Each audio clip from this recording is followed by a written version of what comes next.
আমাৰ শ্ৰেষ্ঠ মুখ্যমন্ত্ৰী ডাঙৰীয়াই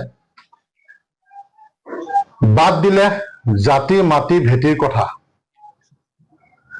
লাগিব লাগিছিল কিহত তেখেতে লাগি আছে কিহত আপোনালোকে সকলোৱে গম পায়। যিহেতু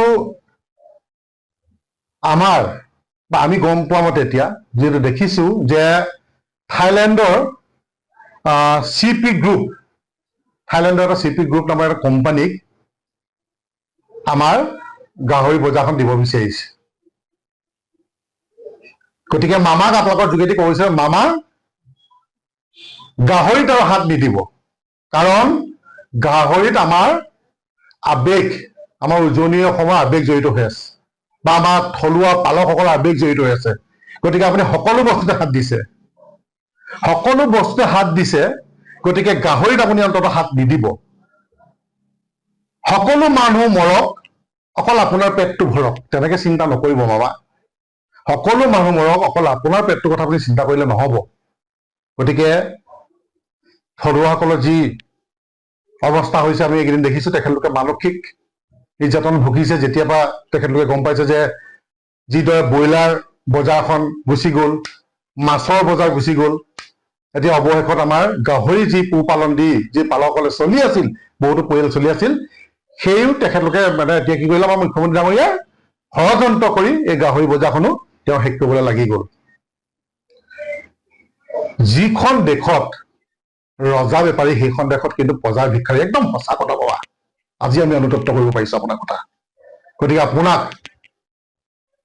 আমি আহ্বান জনাইছো যে অতি শীঘ্ৰে আপুনি এই গাহৰি যি বেপাৰখন থাইলেণ্ডক দিয়া ব্যৱস্থা কৰিছে অতি শীঘ্ৰে বন্ধ কৰক। লাখ লাখ কোটি কোটি টকা ইনকম কৰি দিলে। গতিকে আমি মামাক এইটোৱে ক'ব বিচাৰিছো, মুখ্যমন্ত্ৰী ডাঙৰীয়াক এইটোৱে ক'ব বিচাৰিছো যে আপুনি চবতে হাত দিছে, কয়লা চুপাৰীৰ পৰা আদি কৰি যিমান চিণ্ডিকেট আছে, মাছ চাছ আদি কৰি সকলোতে হাত দিছে, সকলোতে দিয়ক। কিন্তু আমাৰ আৱেগক লৈ আপুনি নেখেলিব মামা, গাহৰিক লৈ খেলা নকৰিব। মামা আপোনাক স্পষ্ট ভাষাৰে কৈ দিছো, কিন্তু গাহৰি আমাৰ আৱেগ। গতিকে গাহৰিক লৈ আপুনি খেল নকৰিব, গাহৰিৰ পৰা আপুনি সম্পূৰ্ণভাৱে আপুনি আঁতৰি দিয়ক।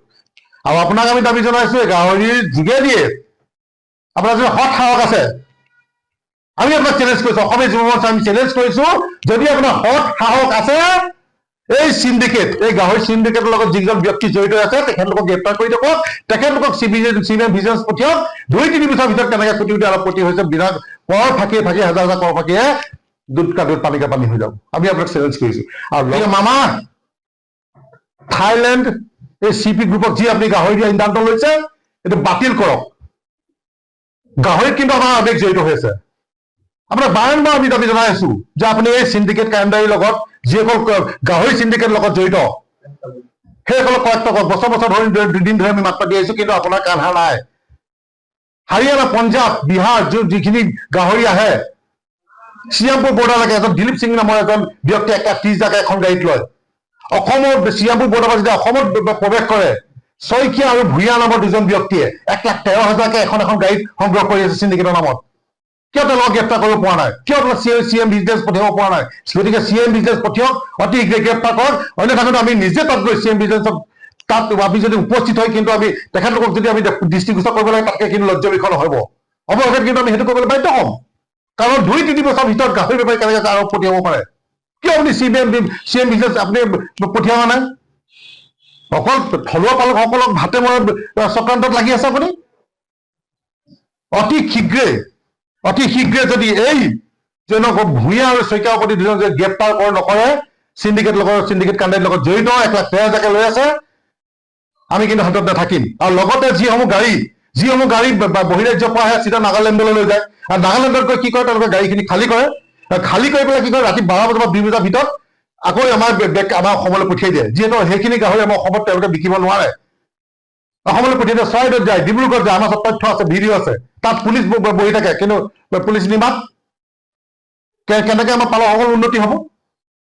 গতিকে পালকসকলৰ কথা চিন্তা কৰাৰ লগতে এই যদি যিসকলে গাহৰি তাৰপৰা আনি আছে সেইসকলকো গ্ৰেপ্তাৰ কৰিব লাগে, আৰু যিসকলে চিণ্ডিকেটৰ লগত আছে অতি শীঘ্ৰে গ্ৰেপ্তাৰ কৰিব লাগে। অন্যথা কিন্তু আমি অসমীয়া শান্তিত নাথাকিম আৰু এই যি থাইলেণ্ড চিপি গ্ৰুপৰ আপুনি বজাৰখন দিয়া যি সিদ্ধান্ত লৈছে এইটো অতি শীঘ্ৰে কিন্তু প্ৰত্যাহাৰ কৰক যিকোনো খবৰৰ বাবে যোগাযোগ কৰক 7099017330 লগতে 7099017110 নম্বৰত